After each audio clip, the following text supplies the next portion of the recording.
when we come to poetry, that moment is really key. For whatever reason, we are searching for the written word to sort out our thoughts or make sense of life, or just to express ourselves. So I'm just going to start out with this poem, The Slant.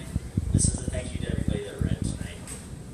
When we have it, when we don't have it. On the 8th day I forgot the milk. Overnight the color of spruce seeps through the woods. Such dark creatures. Today when the rush of cars, trucks, and buses fills our senses, hanging gray clouds will remain open to possibility. Let the light bless you. It snowed last night, dressed and out in darkness. Things seem to be turning out all right. Don't say the names aloud. Keep your windows shut. They'll walk like children, graceful as currents in the southern ocean. I once asked of a seeker, "Seeker, what is truth?" Like the salvaged remains of a charred house, little events, ordinary things, suddenly become the bleached bones of a story. A poem jumped out and bit his eyelashes. Now I write to change the world. When the seas will again grow still, we are free. Everything always means everything else. Wake up and look. I am also your mother.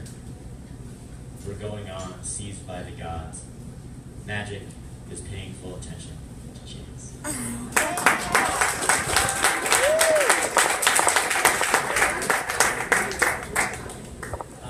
Kim also asked me just to say some words about poetry interspersed, and really the first thing I'd like to say is that poetry is all around us.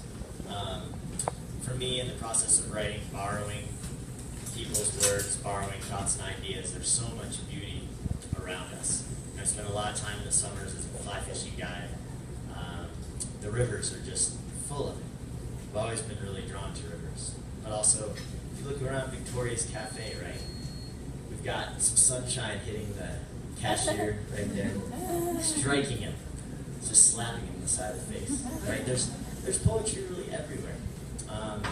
And so one of the things I really do try to do a lot is whenever I'm hearing other poets, they're often saying really brilliant, wonderful things, so I like to borrow those things.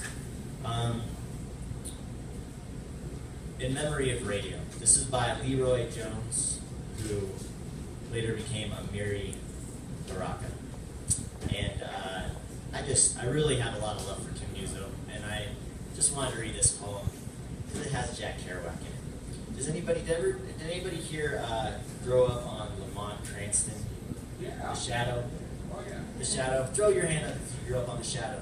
The Shadow knows. This is like the golden age of radio, right? In memory of radio, who has ever stopped to think of the divinity of Lamont Cranston? Only Jack Kerouac that I know of, and me. The rest of you probably had on WCBS and Kate Smith or something equally unattractive. What can I say? It is better to have loved and lost than to put linoleum in your living room.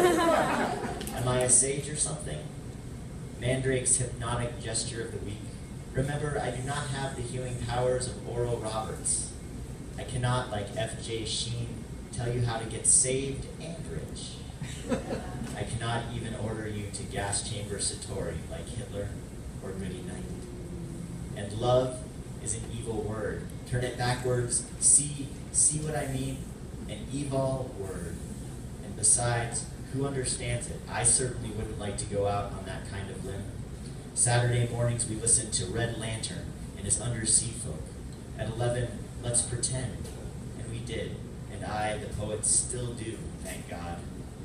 What was it he used to say after the transformation when he was safe and invisible and the unbelievers couldn't throw stones?